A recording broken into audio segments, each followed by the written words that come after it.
Have you ever been channel surfing late at night when everyone else is asleep? You click through the endless options, the glow of the screen, the only light until you land on a channel that isn't supposed to be there. Just static. That's what happened to Kevin. It was one of those nights where sleep just wouldn't come. Rain tapped a restless rhythm on his window pane. Bored, he aimed the remote at the TV, flipping past reruns and infomercials. Stopped on a dead channel, the screen filled with dancing black and white snow. He was about to click away, but then he heard it. A faint whisper, almost lost in the crackling hiss of the white noise. He leaned in, curiosity getting the better of him. The whisper grew clearer, cutting through the static. It said his name. Kevin. He froze. His blood ran cold. No one was awake. No one could have known he was there listening. The voice came again, a soft, chilling breath. Don't turn around. Every single hair on his neck stood on end. He stared at his own dark reflection on the TV screen. For a split second, he thought he saw it move, independent of him. His hand trembled as he reached for the remote, his fingers fumbling for the power button. But the whisper twisted into a faint, playful giggle. The static on the screen began to pulse, a slow, rhythmic throb, like a monstrous heartbeat. And then, just as suddenly as it started, the static cleared. But it wasn't a show. It was a live feed of his own room. From an angle he couldn't explain from right behind him, the camera, or whatever it was, began to pan in, slowly, deliberately, closer, closer, till the frame was filled with the back of his own head. The whisper returned right in his ear this time, intimate and final. You shouldn't have looked. The screen went black. Kevin was found the next morning, sitting on the floor in front of his silent TV, eyes wide with a terror no one could ever understand, the remote still clutched in his hand. Now, let's talk about routines. The little things we do every day without thinking.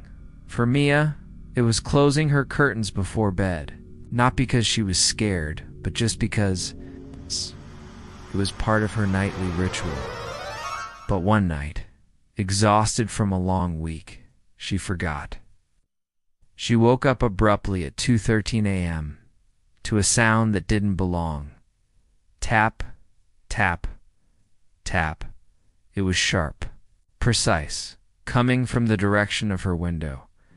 Her heart hammered against her ribs. Oh.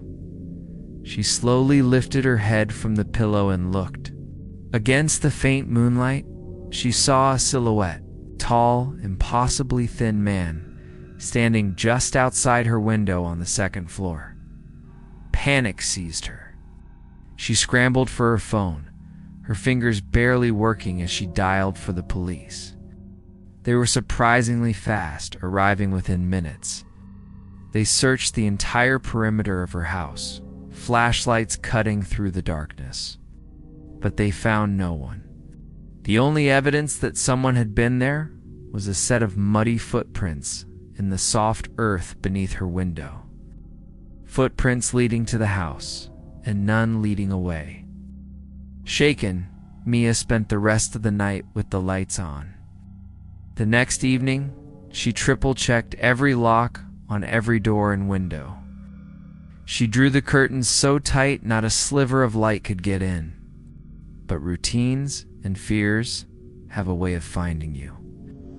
At exactly 2:13 a.m., she woke up again. To the same sound.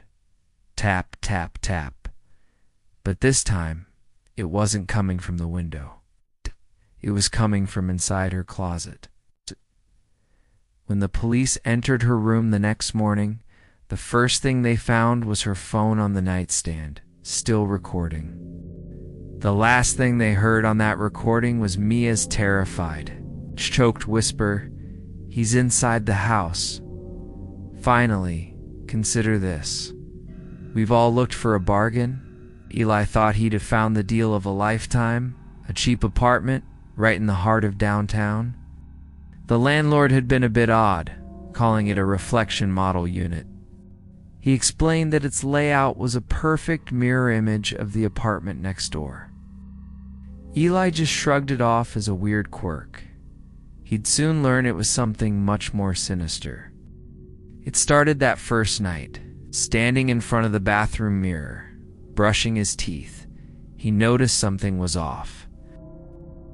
His reflection, it wasn't quite right. It blinked a fraction of a second after he did. When he forced a tired smile, his reflection's smile came a moment later, wider, colder.